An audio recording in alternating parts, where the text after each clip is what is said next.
شكرا للزميل أمين السبتي.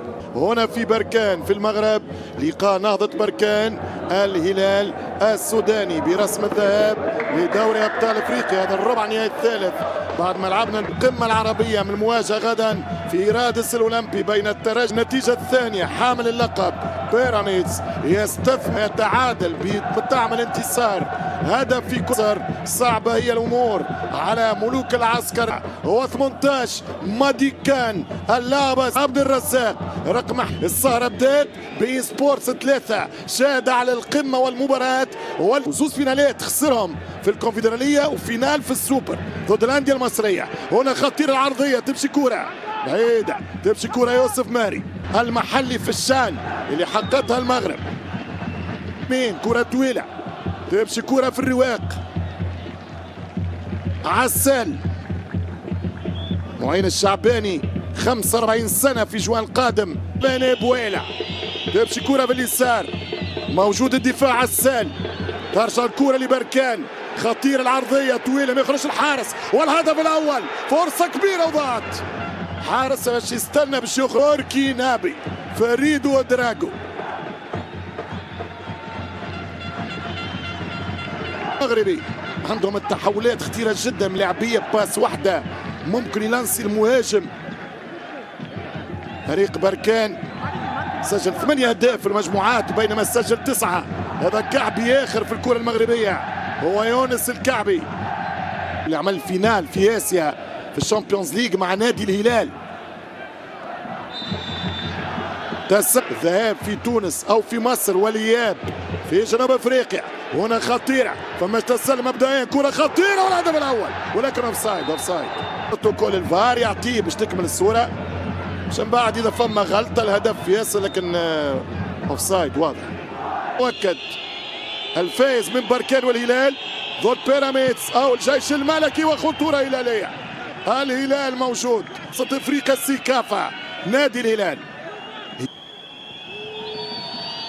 في أوروبا وأيضا هنا في المغرب. اللاعب السابق للأفريقي الفريق الهلالي يمشي الكرة كوليبالي.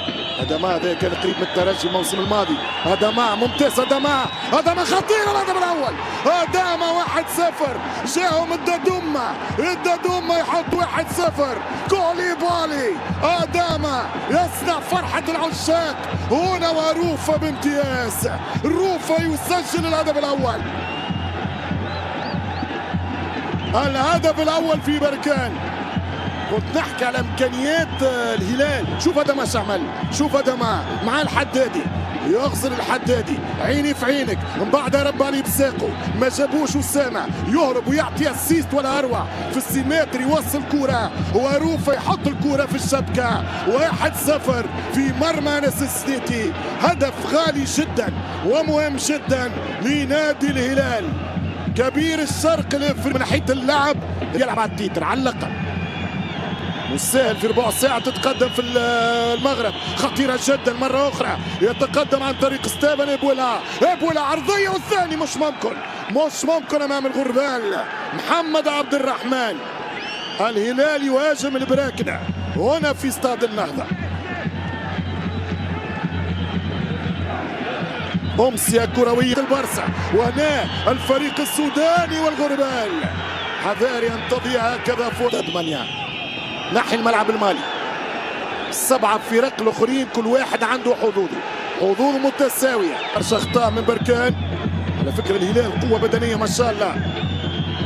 ترجع الكره ما يعديش شويعر. شوف البريسينج ضغط عالي. يعني في المغرب ما زلنا في مرحله الذهاب مثلا في تونس او كملوها البطوله. كرة وسط الميدان كرة مغربية لبراكنة من يوسف ماري. يوسف ماري يعمل كروس هذه خطيرة بالراس ولكن سيء. مستوى بطاقة تأهل بالتالي برشا حسابات وهنا غلطة في الدفاع السوداني. هدية للأسود والكرة بتسديدة والدفاع يتصدى دفاعه ورا بالراس. تصدي دفاعي وصمود دفاعي وعودة الهجوم والتسديدة والعارضة. القائم مش ممكن والحارس يتصدى والهدف يضيع والاوفسايد موجود. غير محظوظ بالمرة بركان. شوف الكورة كيفاش رجعت. خذاها بالراس عادها بساقه، خذا المغربي شاط كورة من 30 متر وباف العارضة أو القائمة تصدى.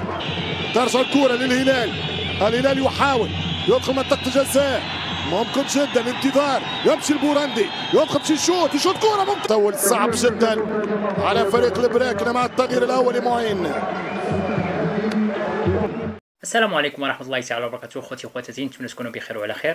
في هذا الفيديو ان شاء الله غادي نتكلموا كيفاش تحصل على الجنسيه الايطاليه بسبب الزواج. اول حاجه كاين جوج حالات بامكانك تحصل على الجنسيه الايطاليه بسبب الزواج. الحاله الاولى وهي مثلا الا كنتي ساكن في ايطاليا انت والزوجه ديالك، واحد فيكم عنده الجنسيه وكان عندكم الاولاد او ما كانش عندكم الاولاد، سواء كان ايطالي الاصل او مغربي جا خدا الجنسيه، فهم بحال ما كاين حتى شي فرق بيناتهم. اهم حاجه تكون عنده الجنسيه. الحاله الثانيه هو تكونوا ساكنين خارج ايطاليا وواحد فيكم عنده الجنسيه وكان عندكم الاولاد ولا ما كانش عندكم الاولاد.